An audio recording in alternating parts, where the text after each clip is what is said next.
Bakı, Sumqayıt şəhərləri və Abşeron rayonunda yanvar ayı üzrə pensiyaların veriləcəyi tarix məlum olub.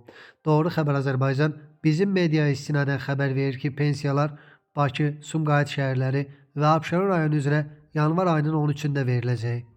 Daha sonra isə qrafika uyğun olaraq respublikamızın digər bölgələri üzrə bu ayın pensiyaları, həmçinin güzəştli şərtlərlə pensiya hüququna malik olan şəxslərin pensiyaları da ödəniləcək. Xatırladaq ki, 2025-ci ildə əvvəlcədən təyin olunmuş qrafik üzrə Bakı, Sumqayıt şəhərləri və Abşeron rayonu üzrə pensiyalar hər ayın 9-10-u verilirdi. Qeyd edək ki, 2026-cı ilin yanvar ayından etibarən 1,1 milyon nəfəri əhatə edən bütün növ əmək pensiyalarının təxminən 10% artırılması planlaşdırılır.